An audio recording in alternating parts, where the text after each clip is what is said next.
প্রিয় শিক্ষার্থী ভাই বোনেরা, নমস্কার, আদাব। আশা করি সবাই ভালো আছেন, সুস্থ আছেন। তো আজকে নতুন একটা টপিক নিয়ে আসলাম, সেটা হচ্ছে যে কি পঞ্চম অধ্যায়ে অ্যালগোরিদমের যে সেই নিয়মগুলো সম্পর্কে আলোচনা করব। অ্যালগোরিদম তো আসলে কি, আগে আমাদের জানতে হবে অ্যালগোরিদমটা আসলে কি। তো অ্যালগোরিদম হচ্ছে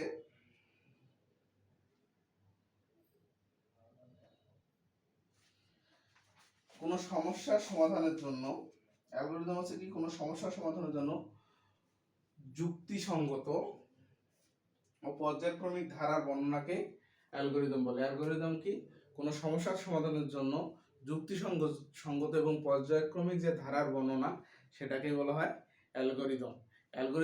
অ্যালগোরিদমটা আসলে কি? আচ্ছা, অ্যালগোরিদমটা কি লেখেন না? অ্যালগোরিদম হচ্ছে কোনো সমস্যা সমাধানের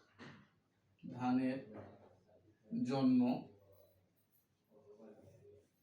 যুক্তি সঙ্গত বা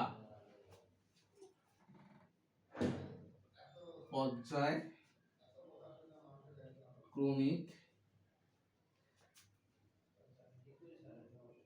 ধারার যে বর্ণনা,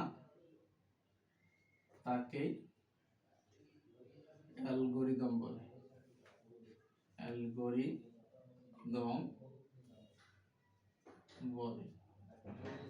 তো অ্যালগোরিদমটা আসলে কি? কোনো সমস্যার সমাধানের জন্য যুক্তিসঙ্গত এবং পর্যায়ক্রমিক যে ধারা বর্ণনা করা হয়, সেটাকেই আমরা অ্যালগোরিদম বলি।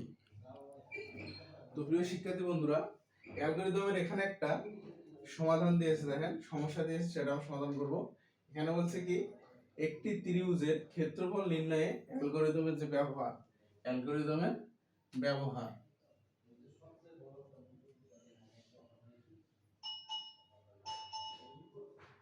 একটি ত্রিভুজের ক্ষেত্রফল নির্ণয়ে অ্যালগোরিদমের ব্যবহারগুলো কি কি, সেই সম্পর্কে আমরা আলোচনা করব। তো আগে আপনারা এটা নোট করে নেন, এটা আমি মুছে নেবো। সেটা হচ্ছে কি, এই যে অ্যালগোরিদম কাকে বলে, সেটা হচ্ছে কি, কোনো সমস্যা সমাধানের জন্য যুক্তিসঙ্গত বা পর্যায়ক্রমিক যে ধারার যে বর্ণনা করা হয়, সেটা হচ্ছে অ্যালগোরিদম। তো অ্যালগোরিদমের এই আশা করি এটা সবার নোট ডাউন করা হয়ে গেছে। এখন আমরা এই সমস্যাটা সমাধান করব। সেটা হচ্ছে কি, একটি ত্রিভুজের ক্ষেত্রফল নির্ণয়ে অ্যালগোরিদমের ব্যবহার। একটি ত্রিভুজের ক্ষেত্রফল কি? ভূমি গুণন উচ্চতা বা লম্ব গুণন ভূমি, এইরকম যে সূত্রগুলো আছে, গাণিতিক সূত্রগুলো, এটা আমাদের অ্যালগোরিদমের মাধ্যমে কিভাবে ব্যবহার করা হয়, সেটা আমরা এখন এখানে দেখব। তো এটা বেসিক একটা ধারণা, সেটা হচ্ছে কি, ধাপ ওয়ানে কি হচ্ছে, শুরু। আমি যে একটা জিনিস শুরু করব, সেটা হচ্ছে যে কি, শুরু বা হচ্ছে স্টার্ট। এটা হচ্ছে ধাপ ওয়ানের কাজ। অ্যালগোরিদমের যে ধাপ, মানে প্রথম ধাপের কাজ হচ্ছে কি, শুরুর ধাপ। তারপর হচ্ছে ধাপ টু এ আমাদের কাজ কি? ধাপ 2 এ আমাদের কাজ হচ্ছে ত্রিভুজের ভূমি এবং উচ্চতার মান গ্রহণ করা। একটা ত্রিভুজ আছে, মনে করেন যে একটা ত্রিভুজ আছে, এই যে একটা ত্রিভুজ, এটা হচ্ছে ভূমি, এটা হচ্ছে লম্ব, আর এটা হচ্ছে অতিভুজ। তো এগুলার একটা মান দেওয়া থাকবে, যে মানটা আমরা এখানে, মানে এটা জাস্ট আমি বোঝানোর জন্য বলতেছি, এখানে যে কোনো মান থাকতে পারে, এই মানগুলো বসাই দিতে হবে এই সূত্র অনুযায়ী। শুধু আমি সূত্রটা দেখে দিচ্ছি। তাহলে এখানে আমাদের দ্বিতীয় ধাপ হবে যে ত্রিভুজের ভূমি ও উচ্চতার মান গ্রহণ করা। এই যে ত্রিভুজটা আছে, এটা ভূমি এবং উচ্চতা, এটা লম্বটাকে আমরা উচ্চতা ধরতে পারি, এটা কি ধরতে পারি, উচ্চতা। তাহলে ত্রিভুজের ভূমি ও উচ্চতার মান গ্রহণ করা। তাহলে দ্বিতীয় ধাপে হচ্ছে কি ত্রিভুজের ভূমি এবং উচ্চতার মান গ্রহণ করা। এবার ধাপ 3, কত ধাপ হচ্ছে 3। ধাপ 3 এর কাজ কি, সেটা হচ্ছে ত্রিভুজের ক্ষেত্রফল সমান সমান, ত্রিভুজের ক্ষেত্রফল সমান সমান কি, ক্ষেত্রফল সমান সমান কি, ত্রিভুজের ক্ষেত্রফল সমান সমান ত্রিভুজের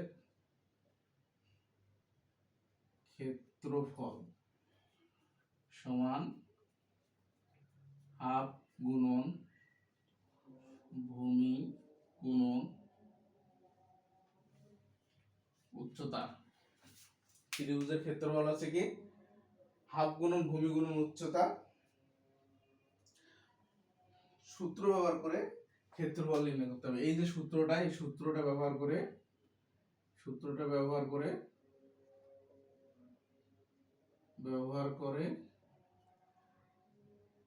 ক্ষেত্রফল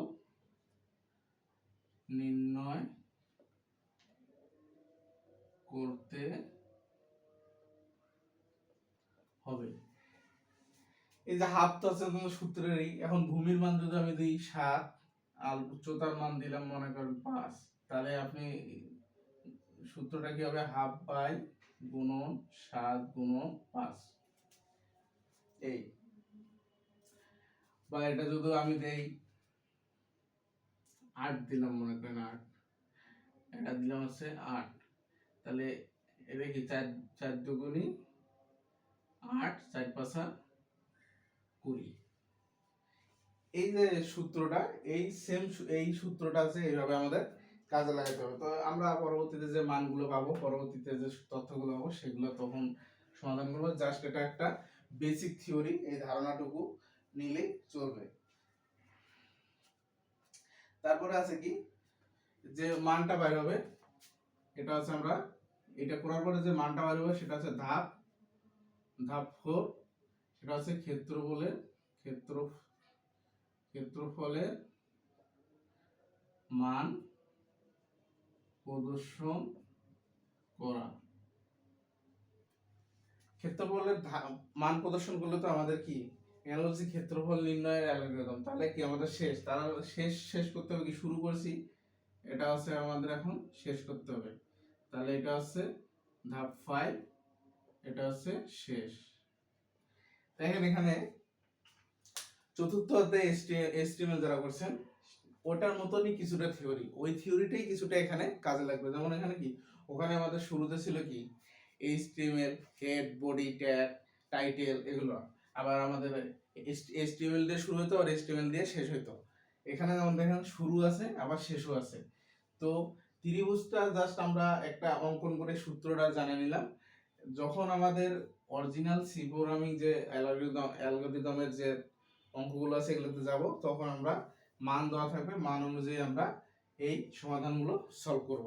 তো আশা করি আজকের যে বেসিক বিষয়টা, বেসিক টপিকটা বুঝাইলাম, সেটা সবাই বুঝতে পারছেন।